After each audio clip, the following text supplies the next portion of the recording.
한자 이야기, 낱말 이야기 1004번째 시간입니다. 이번 시간은 풍경 소리, 풍경이란 말을 한번 살펴보겠습니다. 우리가 가곡 중에 성불사의 밤이라는 게 있죠. 성불사 깊은 밤에 그윽한 풍경 소리.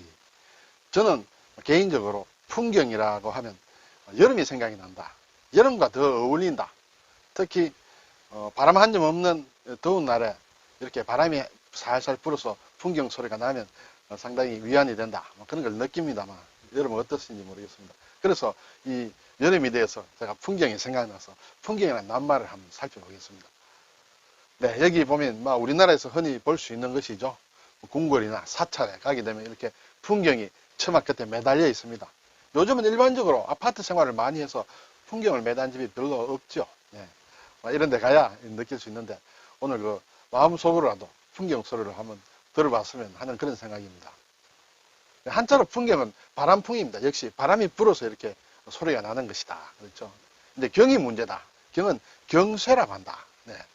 자, 바람은 보면 일반적으로 무릇범 그리고 벌레추 이렇게 얘기하기도 합니다. 경우에 따라서는 무릇범이 아니라 안식괴다 또는 새가 나는 모양의 숫자다 이렇게 얘기하는 사람도 있습니다. 저는 일반적으로 무릇범이다. 무릇범은 배에 돛에 바람이 가득 찬 모양이다. 그리고 그것은 옛날 사람들은 이 바람이 벌레를 날려보낸다. 같이 데리고 온다. 이래서 벌레청이 들어갔다. 그렇게 얘기하기도 하고 또 여러 가지로 쓰기도 합니다. 자, 어쨌든 이것이 바람이다. 네. 그리고 이제 경쇠다. 경쇠는 이 글자에 좀 복잡합니다. 소리성의 돌석이다. 이것은 소리성이라는 것도 되고 경쇠경도 된다. 이렇게 되겠습니다. 자, 오른쪽에 있는 게 창숫자예요. 무엇을 치는 모양이다. 네, 손으로 하는 행동을 얘기해요.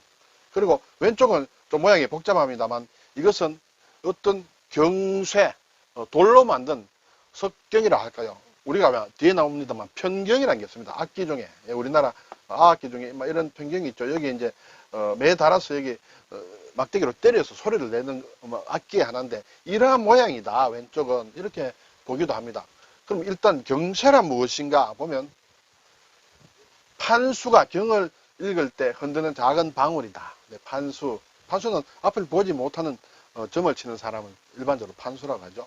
또는 불교에서 부처님 앞에서 예불을 드릴 때 흔드는 작은 종이다. 요령이라 할까요? 그런 것도 경쇠라고 한다. 그리고 이제 음악에 예를 들어서 우리 국악 같은 데서 뿔망치로 쳐서 소리를 내는 옥이나 돌로 만든 악기를 얘기한다. 우리 학교 다닐 때 배운 편경이라든지 하는 그런 얘기다. 그래서 경쇠경이다. 그래서 돌석자가 들어가 있다. 이렇게 되겠어요. 돌석이다. 뭔가 때려서 소리를 내는 돌로 만든 것이다. 그것이 경쇠다. 풍경이라는 것이 이제 그러한 글자로 이루어졌다. 이렇게 되겠죠. 사전에 보니 우리가 다 아는 것입니다만 처마 끝에 나는 작은 종이다. 속에는 붕어 모양의 쇠조각을 달아 바람이 부는 대로 흔들리면서 소리가 난다. 네. 땡그릉 땡그릉 또는 요즘은 재질이 또 여러 가지가 있습니다만 유리로 만든 것도 있고 집에서 쓸 때는 그렇죠. 이렇게 설명이 된다. 또 다른 사전을 보니 절이나 누각 등의 건물에서 처마 끝에 다는 작은 종이다. 뒤에는 이제 모양이 설명이 비슷합니다. 이런 경쇠경자로 쓴다. 풍경이라는 것은 그렇죠. 물론 우리가 경치를 뜻하는 풍경 이때는 볕경이에요. 볕이다. 이과는 물론 혼동하는 분은 없으리라 생각이 됩니다만 일단 한자를 잘 쓰지 않다 보니까 어떤 것을 쓸까 좀 주저할 때가 있죠. 네. 이렇게 일반적인 경치를 얘기하는 풍경과는 물론 한자가 다르다. 이렇게 되겠습니다. 자, 앞에서 이것이 바람풍이에요. 그렇죠? 바람풍이다. 바람풍 앞에 나무를 붙이면 자그마한 바람에도 이렇게 잎이 잘 나붙기는 그런 나무다. 이것이 단풍나무다. 단풍나무는 보면 바람이 조금만 일어도 이렇게 잘 나붙긴다. 잎이. 그래서 단풍나무다. 여기 풍에 보면서 안에 세조자가 들어갔습니다. 무릇범자 안에 세조가 들어가면 봉황새다. 그래서 원래 이 바람풍이라는 것은 옛날에 원래는 봉황새, 바람을 타고 날아가는 봉황새를 가리키는 글자였다. 이렇게 얘기하기도 합니다.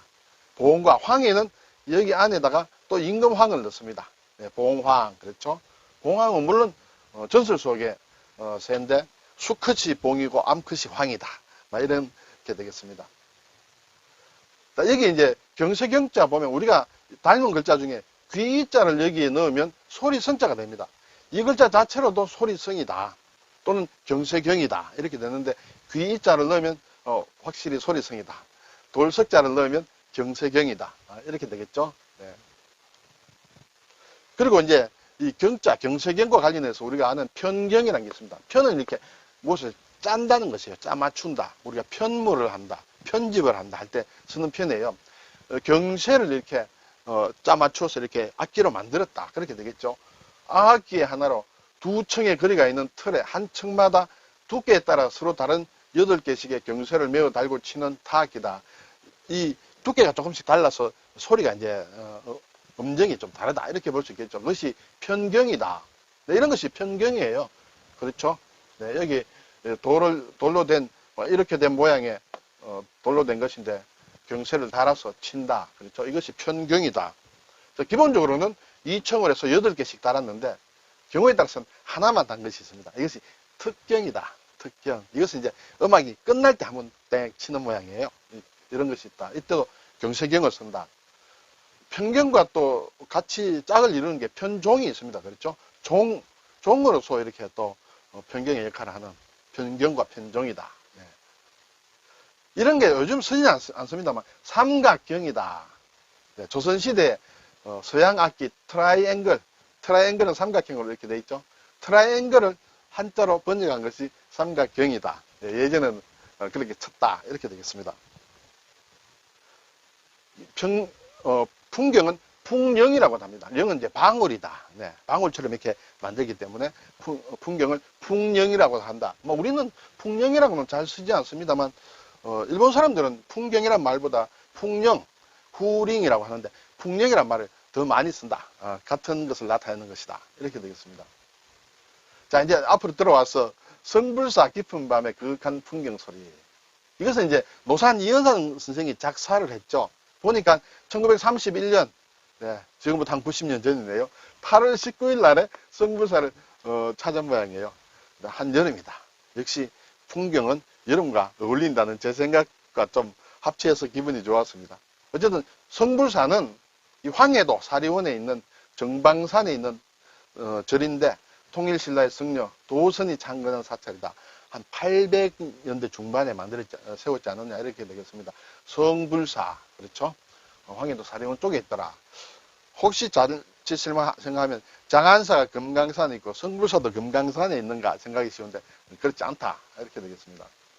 네, 오늘 풍경 경자가 좀 어렵습니다만 우리가 소리성자는 조금 이렇게 친근합니다. 소리성의 아래에 귀자가 아니라 돌석자가 들어가면 경세경이 된다. 그때 풍경이라 할 때 쓰는 것이다. 편경이라고 할 때도 쓴다는 그런 것을 한번 살펴보았습니다.